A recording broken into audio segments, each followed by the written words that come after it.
오늘 말씀은 예레미야 29장 11절 말씀입니다. 여호와의 말씀이니라 너희를 향한 나의 생각을 내가 아나니 평안이요 재앙이 아니니라 너희에게 미래와 희망을 주는 것이니라. 오늘은 미래와 희망은 하나님께 있다라는 말씀으로 윈도우 큐티를 나누겠습니다. 가장 떨리고 힘들 때 우리는 불안이 밀려옵니다. 수능이라는 큰 관문 앞에서 혹시 잘못되면 어떡하지? 내가 결과가 안 좋으면 어떡하지? 라는 생각이 벌써부터 떠오르게 됩니다. 그런데 믿음이라는 것은 불안을 붙잡는 게 아니라 잘 될 일들을 생각하는 것입니다. 하나님 안에서 잘 될 일들을 말이죠. 하나님이 나를 사랑하시고 나를 향한 선한 계획을 가지고 계신다는 그 장기적인 선한 사실을 믿는 것이 바로 믿음입니다. 불안은 현실을 보게 하지만 믿음은 하나님의 뜻을 바라보게 하는 것이죠. 그래서 믿음의 사람은 이렇게 고백합니다. 나는 모르지만 하나님은 알고 계신다. 그리고 하나님은 반드시 나를 선하게 인도하신다. 이스라엘 백성이 바벨론 포로로 끌려갔을 때 그들은 완전히 끝났다고 생각했습니다. 하지만 하나님은 예레미야를 통해서 분명하게 말씀하셨어요. 나는 너희를 향한 생각을 알고 있다. 그것은 평안이요 재앙이 아니다. 이 말을 쉽게 풀면요. 너희는 지금 아무것도 안 보여도 나는 이미 너희의 미래를 준비하고 있고 그 미래를 향해서 내가 너희들을 이끌어갈 것이다 라고 이야기하시는 것입니다.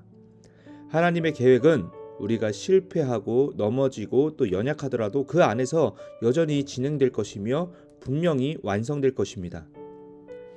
우리의 시선은 늘 결과에 머뭅니다.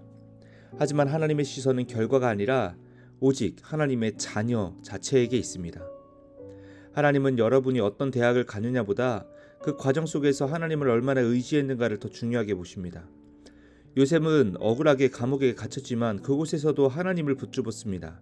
결국 하나님은 그 감옥길을 애굽의 총리 자리로 바꾸셨습니다.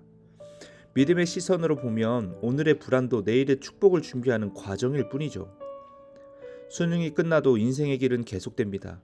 하지만 그 길의 주인은 여러분이 아니라 하나님이십니다. 하나님이 인도하시는 인생은 결코 망하지 않습니다.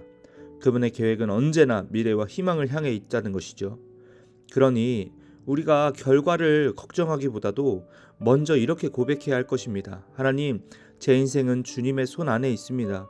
주님의 뜻 안에서 저는 반드시 하나님의 선하신 길로 인도되어질 줄로 믿습니다. 이 고백이 여러분의 불안을 평안으로 바꾸게 될 것입니다.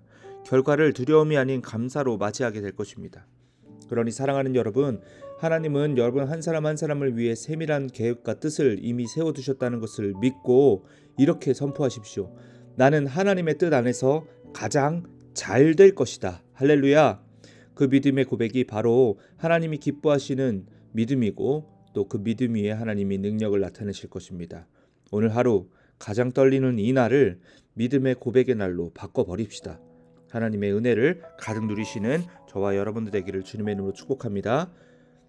사랑의 하나님, 오직 주님을 믿고 따르길 원합니다. 내 마음 가운데 있는 생각들을 곧이곧대로 받아들이지 않고 그 생각과 마음들을 믿음으로 승화시켜서 주님께서 기뻐하실 만한 믿음의 제사를 주님 앞에 올려드리게 하여 주시옵소서. 수능 잘 볼 수 있도록 함께하여 주시옵시고 우리 친구들의 앞길을 가장 선하고 가장 완전한 계획으로 이끌어 주시옵소서. 감사드리며 예수님의 이름으로 기도합니다. 아멘.